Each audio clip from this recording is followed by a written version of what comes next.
7 سال کے بعد بیٹا باپ کے ساتھ تو سوئے، ماں کے ساتھ ایک بستر پہ نہیں سوئے گا. بیٹی ماں کے ساتھ تو سوئے گی، باپ کے ساتھ ایک بستر پہ نہیں سوئے گی. بات آ رہی ہے سمجھ میں؟ اسی طرح بیٹی جب 9 سال کی ہو جائے، یہ خوب اچھی طرح مسائل سمجھ لو، اس میں آپ مجھے فنڈامنٹلسٹ کہو، دقیانوس کہو، جو مرضی کہہ دو، میں اللہ کا حکم آپ کو سنا رہا ہوں. عمل کرنا ہے کرو، نہیں کرنا ہے تو جیسے چل رہے ہو چلتے رہو، ہم سے سوال نہیں ہوگا. بہت بے احتیاطیاں ہوتی ہیں. ہم لوگ ہندو نہیں ہیں، عیسائی نہیں ہیں. مسلمان بننا ہے تو تمیز سے بنو بھائی، نہیں بننا ہے تو پھر انگریزوں کے کلچر کو فالو کرو، وہ بہت ایڈوانس جا رہے ہیں آج کل. بار بار کہتا ہوں یہ کیا نہ ادھر کے نہ ادھر کے. تو جب بیٹی 9 سال کی ہو جائے، بیٹی 9 سال، تو باپ پر یہ احتیاط لازم ہے کہ وہ اس کو پیار کرنے میں احتیاط سے کام لے. بہتر یہ ہے کہ اپنی باڈی کو اس کی باڈی سے دور رکھے. پیار کرنا ہو سر پہ ہاتھ رکھے، بیٹی سر پہ پیار کرے، گالوں پہ یا ہونٹ پہ پیار نہ کرے. 9 سال کی بچی ہو، احتیاط کرے اس سے، یہ احتیاط کی عمر ہے. اور جب بالغ ہو جائے پھر تو ہرگز اس کی اجازت نہیں ہے. کیونکہ مسئلہ یہ ہے کہ باپ اگر بیٹی کو اس طرح سے پیار کرے اور خدا نخواستہ باپ کے دل میں شہوت پیدا ہو گئی، اور اس کی کچھ تفصیل ہے، یہ خود سے فیصلہ نہ کریں، مفتی سے، کسی مفتی کے سامنے پوری صورتحال رکھیں. تو اگر یہ شہوت پیدا ہو جائے تو اس بیٹی کی ماں اس باپ پر ہمیشہ کے لیے حرام ہو جاتی ہے. شریعت میں جو سیکچول ریلیشن ہے وہ ایک وقت میں ایک عورت کے ساتھ ہو سکتا ہے. ماں سے ہو گیا تو بیٹی سے نہیں ہو سکتا، بیٹی سے ہو گیا تو ماں سے نہیں ہو سکتا. ایسی اجازت نہیں ہے کہ ادھر بھی اور ادھر بھی، نہ نہ نہ نہ. سوتیلی بیٹی جو ہے نا، قرآن نے کیا کہا ہے کہ جب کسی عورت سے نکاح ہوا تمہارا اور نکاح کے بعد اس عورت سے تمہارا سیکچول ریلیشن قائم ہو گیا تو اس عورت کی بیٹی تم پر ہمیشہ کے لیے حرام ہو گئی.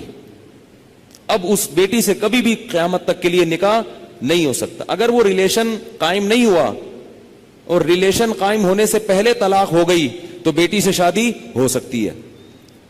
قرآن کی اس آیت سے فقہاء نے، امام ابو حنیفہ نے اور ان کے شاگردوں نے اور بہت سارے تابعین نے استدلال کیا ہے کہ اسلام میں ایک وقت میں جس عورت سے ریلیشن ہوا اس کی ماں سے، اس کی بیٹی سے ریلیشن نہیں ہو سکتا. نہ حلال، اور حرام تو ویسے ہی حرام ہے، حلال ریلیشن بھی نہیں اب ہو سکتا. کسی عورت سے جب ریلیشن ہو گیا تو بیٹی سے اب حلال شادی بھی نہیں ہو سکتی، قرآن نے منع کر دیا. کسی عورت سے اگر خدا نخواستہ زنا ہو گیا، اب اس عورت سے تو شادی ہو سکتی ہے، اس کی ماں سے یا اس کی بیٹی سے شادی نہیں ہو سکتی. خوب سمجھ لیں یہ مسئلہ اچھی طرح سے. اسی طرح یاد رکھو کہ اگر داماد نے خدا نخواستہ بہو کے سسر کے ساس کے ساتھ، داماد اور ساس میں کوئی ریلیشن ہوا سیکچول، کس میں؟ داماد میں اور ساس میں، تو یہ جو ساس کی بیٹی ہے یہ اس پر ہمیشہ کے لیے حرام ہو جائے گی. اسی طرح بہو میں اور سسر میں ہو گیا تو یہ بہو اپنے شوہر پہ ہمیشہ کے لیے حرام ہو جائے گی. بات آ رہی ہے سمجھ میں؟ اگر کہیں ایسا ہوا ہو تو خود سے فتویٰ نہ دے دیں، کسی مفتی کے سامنے باقاعدہ رکھیں. بعض لوگ خود مفتی بنتے ہیں، اس میں کچھ ڈیٹیل ہے مزید، وہ میں ڈیٹیل اگر بتاؤں گا تو بہت لمبی بات ہو جائے گی. تو کسی کے ساتھ ایسا خدا نخواستہ ہوا ہو تو خود سے فیصلہ نہ کرے، کسی مفتی کے سامنے پوری، اس میں کچھ شرطیں ہیں. تو میں ڈیٹیل میں نہیں جا رہا، میں صرف آپ کو مسئلے کی حساسیت بتا رہا ہوں کہ احتیاط، بولو بھائی، ضروری ہے. کن رشتوں سے احتیاط ضروری؟ سگی بیٹی سے احتیاط ضروری، بیٹے کا اپنی ماں سے احتیاط ضروری، ساس سے احتیاط ضروری، داماد سے احتیاط ضروری. یہ وہ رشتے ہیں. سوتیلی بیٹی سے احتیاط ضروری. کسی عورت سے آپ نے شادی کی، اس کی بیٹی آپ کی محرم ہے، لیکن اگر اس سوتیلی بیٹی سے سیکچول ریلیشن ہو گیا تو وہ بیٹی تو حرام تھی، اس کی ماں بھی ہمیشہ کے لیے حرام ہو گئی. ایسے واقعات آتے ہیں. کسی خاتون سے نکاح کیا، اس کی بیٹی بھی ہے، اب بیٹی سے سر کی مالش کروا رہے ہیں, بیٹی سے پاؤں دبوا رہے ہیں. یہ کیا بے شرمی ہے بھائی. جوان بیٹی سے جو ہے نا وہ پاؤں دبوا رہے ہیں, سر کی مالش کروا رہے ہیں. اور بہت سارے ایسے واقعات آتے ہیں, فون آتے ہیں کہ جی جوان بیٹی تھی, اس سے ایسے میں کر رہا تھا تو مجھے شہوت پیدا ہو گئی, میں کیا کروں. کیا کریں بھائی, آپ کی بیوی حرام ہو گئی, اور کیا کرو. حضرت یہ کیا, مجھے تو پتہ ہی نہیں تھا. شریعت کے علم, مسئلے کا علم نہ ہونا, اس سے یہ تھوڑی کہ شریعت ہی بدل جائے گی. آپ گئے پاکستان آئے, آپ کو نہیں پتا کہ لال بتی پہ گاڑی روکنی ہے اور ہری پہ چلانی ہے, آپ کو پتہ نہیں تھا.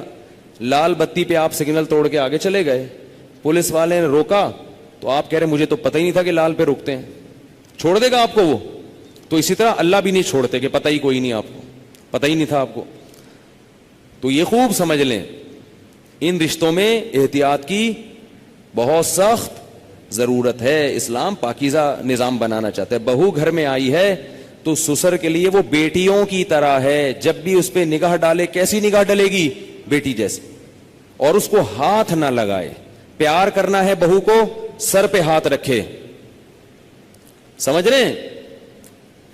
نہیں سمجھ میں آ رہی نا, کیا کریں. بہو کو پیار کرنا ہے تو کیا کرنا ہے؟ سر پہ ہاتھ رکھنا ہے بس. بیٹیوں کی طرح بس سر پہ ہاتھ رکھا بس. کیسے بے شرمی کے واقعات آ رہے ہیں. خواتین بتاتی ہیں, سسر صاحب آ رہے ہیں, وہ خواتین کئی خاتون آئی ہیں بہو امریکہ سے, سسر صاحب ایئرپورٹ پہ لینے پہنچے ہوئے ہیں اور گلے مل رہے ہیں اس سے. بہو کو تکلیف ہو رہی ہے, اس کو شرم آ رہی ہے کہ ہمارے سسر کیا کر رہے ہیں, اس کو شرم محسوس ہو رہی ہے کہ میرے یہ سسر صاحب کیسے ہیں. لیکن وہ بیچاری بول نہیں سکتی. وہ بولے گی تو سسر کیا کہیں گے کہ مجھے باپ نہیں سمجھتی, مجھے باپ مجھ پہ شک کرتی ہے. کیوں بھائی؟ تو سسر کو مسئلہ سمجھا دیں. میں یہ نہیں کہہ رہا کہ وہ بیچارہ غلط ہوگا, ہو سکتا ہے وہ بیٹیوں ہی کی طرح گلے مل رہا ہو, اور ہر ایک کی سوچ غلط نہیں ہوتی, کسی سے بدگمان ہونے کی اجازت نہیں ہے. اصول ہیں بھائی. 100 آدمیوں میں سے ایک اگر غلط ہوگا تو اس ایک غلط کے شر سے بچانے کے لیے مزید 99 کو بھی منع کیا جائے گا. الحمدللہ ہمارے گھروں میں خیر غالب ہے. سسر بہو کو بیٹیاں کی طرح سمجھتے ہیں, بہویں سسر کو باپ کی طرح سمجھتی ہیں. ہمارے معاشرے میں ابھی شر کا عنصر کم ہے, خیر اس معاملے میں الحمدللہ غالب ہے. مگر یہ غالب ہی رہے تو اچھا ہے. اگر یہ بے احتیاطیاں ہوئیں تو خیر کم ہو جائے گی اور شر غالب آ جائے گا. تو اچھے اور خاندانی لوگوں کے ہاں یہی ہوتا ہے کہ بہویں اپنے سسر کے سامنے ذرا لپٹ کے بیٹھتی ہیں, چادر وادر سر پہ لے کے بیٹھتی ہیں. ایک تقدس ہوتا ہے, ایک رشتہ ہوتا ہے. اسی طرح یاد رکھو, بہو کے لیے, سسر کے لیے یہ غلط ہے, جائز نہیں ہے کہ وہ بہو کے کمرے میں بغیر پرمیشن کے داخل ہو جائے. یہ بھی ہوتا ہے.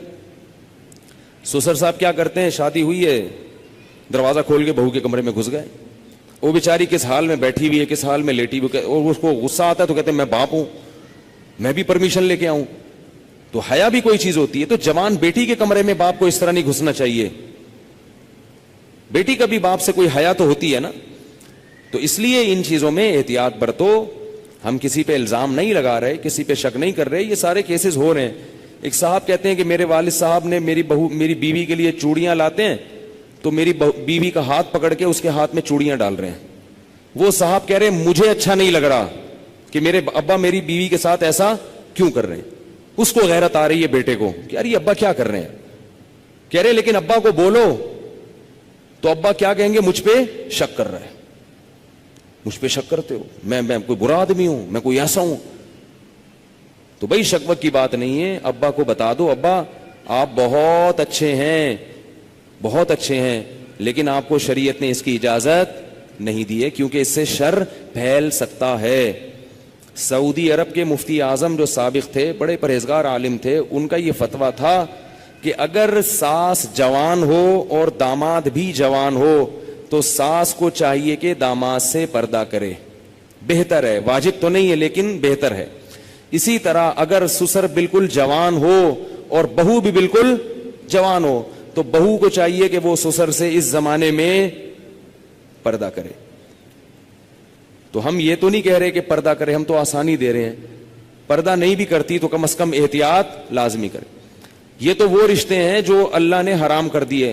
اور دیور کیا ہے, وہ تو موت ہے بھائی, حدیث میں آتا ہے. ٹھیک ہے اس سے رشتے حرام نہیں ہوتے, دیور سے خدا نخواستہ کوئی سیکچول ریلیشن ہو گیا تو نکاح پہ فرق نہیں پڑتا, مگر رسول اللہ صلی اللہ علیہ وسلم نے دیور سے اتنی احتیاط کا حکم دیا, فرمایا الحمو موت, دیور کیا ہے؟ موت جیسے. سب کچھ ہوتا ہے گھروں میں اللہ کے بندو, اتنا گھننا بننے کی ضرورت نہیں ہے, احتیاط برتو. جوان بھابھی کیوں دیور کے سامنے آ رہی ہے, کیوں فری ہو رہی ہے؟ ٹھیک ہے آپ کے گھر میں نہیں ہوتا, آپ کے ہاں اچھا ماحول ہے, لیکن یہ ماحول اچھا جب ہی رہے گا جب احتیاط رہے گی, ورنہ آہستہ آہستہ کیا ہوگا, خراب ہو جائے گا ماحول. تو یہ ایک بات تھی جو میں نے بتانی تھی آپ لوگوں کو کہ اس میں احتیاط ضرور.